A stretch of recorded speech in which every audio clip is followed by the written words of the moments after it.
मन लगाकर सुनिए मित्रों। कभी रुककर अपने भीतर झांका है आपने? कभी सोचा है कि जो निर्णय आप लेते हैं, जो डर आपको रोकता है, जो आवाज आपके भीतर कहती है नहीं मुझसे नहीं होगा, वह वास्तव में कौन है? क्या वह आप है या आपका मन है जो आपके ऊपर हावी होकर आपकी जिंदगी को चला रहा है? हर इंसान जन्म से स्वतंत्र होता है, पर धीरे धीरे वह अपने ही विचारों, इच्छाओं और डर का बंदी बन जाता है। वह सोचता है कि बाहर की दुनिया ने उसे बांध रखा है, पर सच्चाई यह है, बंधन बाहर नहीं, भीतर है। मन वह रस्सी है जिससे हम खुद को बांध लेते हैं। कभी क्या कहेंगे लोग की चिंता से, कभी अगर असफल हो गया तो के डर से, कभी अपने ही अनुभवों की कैद में। याद रखिए, शरीर थकता है लेकिन मन हारता है, और जब मन हार जाता है तो शरीर की सारी शक्ति व्यर्थ हो जाती है। कितनी बार आपने महसूस किया होगा कि रास्ता साफ था, अवसर सामने थे, पर मन ने कहा रुक जाओ, और आप रुक गए। बुद्ध ने कहा था, मन ही सब कुछ है, जो तुम सोचते हो वही तुम बन जाते हो। पर हम अपने मन को साधने की जगह उसे अपना मालिक बना बैठे हैं। मन कहता है डर है, और हम डर जाते हैं। मन कहता है तुम असफल हो, और हम मान लेते हैं। मन कहता है तुम अकेले हो, और हम उस अकेलेपन में डूब जाते हैं। सोचिए, क्या कभी आपने अपने मन से पूछा है, तू मुझे क्यों रोकता है? क्यों तू मुझे अपने डर के पिंजरे में कैद रखता है? मन जवाब नहीं देता, वह बस भ्रम पैदा करता है। तुम्हें ये दिखाता है कि सुरक्षा इसी में है कि कुछ मत करो, जो है उसी में रहो। पर मित्रों, सुरक्षा वही होती है जहाँ जीवन नहीं होता। जो सुरक्षित रहना चाहता है वह बढ़ना बंद कर देता है। मन की सबसे बड़ी चाल यही है, वह तुम्हें स्थिर रखता है। वह कहता है अभी सही नहीं है, कल से शुरू करूंगा, और वही कल कभी नहीं आता। मन आलसी है, वह परिवर्तन से डरता है, क्योंकि परिवर्तन में मृत्यु का आभास है। पुरानी पहचान मिट जाती है, नया जन्म लेना पड़ता है, और हर जन्म पीड़ा के साथ आता है। इसलिए मन कहता है जैसे चल रहा है वैसे ही ठीक है। पर क्या सच में सब ठीक है? क्या भीतर शांति है? क्या हम सच में स्वतंत्र हैं? देखिए, हम अपने मन को समझे बिना जीवन को नहीं समझ सकते, क्योंकि जीवन बाहर नहीं है, वह मन के भीतर है। अगर मन साफ है तो संसार सुंदर लगता है, अगर मन विक्षिप्त है तो स्वर्ग भी नर्क जैसा लगता है।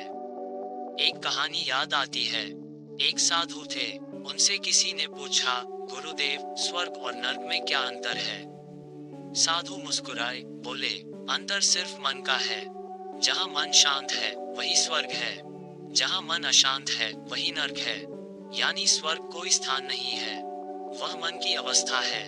पर हम जीवन भर बाहर खोजते रहते हैं, धन, सम्मान, शक्ति, प्रेम, और भूल जाते हैं कि सबसे बड़ा खजाना भीतर छिपा है। मित्रों, मन की गुलामी सबसे गहरी गुलामी है। राजाओं की जंजीरें शरीर को बांधती हैं, लेकिन मन की जंजीरें आत्मा को बांध लेती हैं, और आत्मा जब बंध जाती है तो इंसान जिंदा होकर भी मृत समान हो जाता है। अब प्रश्न यह है, क्या मन को मारा जा सकता है? नहीं, क्योंकि मन कोई शत्रु नहीं, वह केवल असमझ है। उसे समझने की जरूरत है, दबाने की नहीं। जब हम मन को दबाते हैं तो वह भीतर से और शक्तिशाली होकर उभरता है। जैसे पानी को हाथों से रोकना चाहो, वह फिर भी रास्ता बना ही लेता है। मन को जीतने का अर्थ है उसे पहचानना, देखना, बिना निर्णय के समझना। देखना ही पहला कदम है आजादी की ओर। जब आप अपने विचारों को देखने लगते हैं, बिना उनके साथ बहने के, तब आप पहली बार मन से अलग होते हैं, और वहीं से शुरू होती है सच्ची मुक्ति। हर भय, हर असफलता, हर आलस मन का खेल है, और जब आप खेल को पहचान लेते हैं तो खेल अपना असर खो देता है, क्योंकि अब आप खिलाड़ी नहीं, दर्शक बन जाते हैं, और जो देखने लगता है वह स्वतः ही मुक्त हो जाता है। मन की गुलामी से मुक्ति कोई घटना नहीं, यह एक यात्रा है। धीरे धीरे भीतर की परतें खुलती हैं, और आप जानने लगते हैं कि आपका सच्चा अस्तित्व मन नहीं, बल्कि वह साक्षी चेतना है जो मन को देख रही है। ये वही जागरण है जिसे बुद्ध ने निर्वाण कहा, कृष्ण ने योग कहा और महावीर ने कैवल्य कहा। पर इसका आरंभ तब होता है जब आप स्वीकारते हैं, हाँ, मैं अपने मन का गुलाम हूँ, लेकिन अब मैं जागना चाहता हूँ। यही वह क्षण है जब भीतर प्रकाश जलता है। यही पहला कदम है आत्मा की आजादी की ओर। मित्रों, जीवन में सबसे कठिन युद्ध वही है जो हम अपने भीतर लड़ते हैं, मन के साथ, अपने विचारों के साथ, अपने ही भय के साथ। ये युद्ध तलवारों से नहीं लड़ा जाता, ये लड़ा जाता है धैर्य और सजगता से। मन को हराना नहीं, बल्कि समझना सीखना है, क्योंकि जो मन को समझ गया वह संसार को समझ गया। मन को जीतने की यात्रा शुरू होती है स्वीकार करने से। स्वीकार कर लीजिए कि मन चंचल है, कभी उत्साहित होता है, कभी उदास, कभी ऊंचाई पर उड़ता है, तो कभी गहरे अंधकार में डूब जाता है। ऐसे में उसे दोष मत दीजिए, वह आपका दुश्मन नहीं, बस एक बच्चा है जिसे समझ और प्रेम की जरूरत है। आप उसे जितना दबाएंगे वह उतना ही जिद्दी बनेगा। पर जैसे ही आप उसे देखना शुरू करते हैं, बिना आलोचना के, बिना डर के, वह शांत होने लगता है। बुद्ध ने कहा था, मन को नियंत्रित मत करो, उसे देखो, क्योंकि देखने में ही परिवर्तन छिपा है। आपने देखा होगा, जब किसी बच्चे की शरारत पर आप उसे गुस्से से नहीं, बल्कि प्रेम से देखते हैं, तो वह स्वतः ही शांत हो जाता है। मन भी वैसा ही है। मन को साधने का पहला अभ्यास है देखना। देखना कि मन क्या सोच रहा है, क्यों डर रहा है, किससे भाग रहा है। बस देखिए, कुछ मत कीजिए। आप पाएंगे धीरे धीरे मन की शक्ति घटने लगी है, क्योंकि अब वह छिप नहीं सकता। आपकी सजगता की रोशनी में वह नंगा हो जाता है, और जब अंधकार को देखा जाता है तो वह प्रकाश में बदलने लगता है। यही ध्यान का रहस्य है। ध्यान किसी तकनीक का नाम नहीं, ये देखने की कला है, बिना प्रतिरोध, बिना इच्छा, बिना डर। जब आप ध्यान में बैठते हैं तो मन कहेगा समय बर्बाद हो रहा है, वह कहेगा कोई लाभ नहीं। पर यदि आप स्थिर रह पाए तो एक दिन आप देखेंगे विचार धीमे पड़ने लगे हैं, भावनाएं शांत हो रही हैं, और एक मौन भीतर उतरने लगा है। वह मौन ही आपका सच्चा स्वरूप है। मन हमेशा बाहर भागता है, कभी भूतकाल में, कभी भविष्य में। वह वर्तमान में रह ही नहीं सकता, और ध्यान आपको वर्तमान में लाता है, जहां मन का कोई वश नहीं चलता। वर्तमान ही एकमात्र स्थान है जहां आप मुक्त हैं। एक साधक ने बुद्ध से पूछा, भगवान, मैं मन को कैसे रोकूं? ये लगातार भागता रहता है। बुद्ध ने कहा, जब वह भागे उसे देखो, वह जितना भागेगा उतना थकेगा, और एक दिन वह स्वयं लौट आएगा। देखिए, मन को रोकना वैसे ही है जैसे हवा को बांधना। आप हवा को नहीं बांध सकते, पर आप ये जान सकते हैं कि हवा किस दिशा में बह रही है। और जब आप दिशा समझ जाते हैं तो हवा से मित्रता हो जाती है। मन से भी वैसा ही संबंध बनाए, उसे मित्र की तरह देखिए। जब वह डरता है तो समझिए कि वह आपको सुरक्षा देना चाहता है। जब वह गुस्सा करता है तो जानिए कि उसके भीतर पीड़ा है। ये समझ अपने आप उसे शांत कर देती है।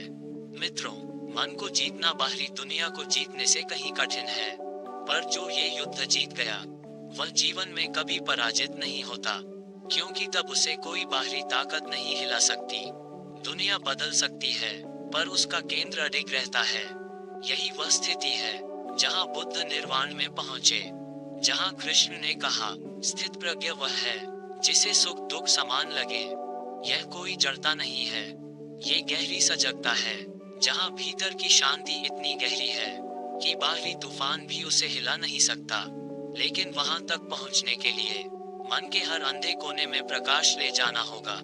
डर को देखना होगा, क्रोध को देखना होगा, ईर्ष्या, मोह, अपेक्षा, सबको देखना होगा, क्योंकि जो चीज देख ली जाती है वह समाप्त हो जाती है, वह अब छिप नहीं सकती। देखना यानी समझना, और समझना ही मुक्ति है। जब आप डर को देखते हैं तो समझ आता है कि डर कोई वस्तु नहीं, ये केवल एक कल्पना है, भविष्य का डर जो अभी है ही नहीं। और जब ये समझ आता है तो डर पिघलने लगता है, यही बात असफलता पर भी लागू होती है। मन कहता है अगर मैं असफल हो गया तो, पर सच्चाई यह है कि असफलता नाम की कोई चीज नहीं होती। हर अनुभव एक शिक्षा है, हर गिरना उठने की तैयारी है। जब ये समझ आती है, तो असफलता भी मित्र बन जाती है। तब आप हर गिरावट में अवसर देखने लगते हैं, और यहीं से शुरू होती है मजबूत मन की यात्रा। मजबूत मन का अर्थ है ऐसा मन जो किसी आलोचना से न टूटे, किसी प्रशंसा से न फूल जाए, किसी असफलता से न गिरे, किसी भय से न रुके। ऐसा मन जो जीवन के हर रंग को स्वीकार कर सके, बिना भागे, बिना चिपके।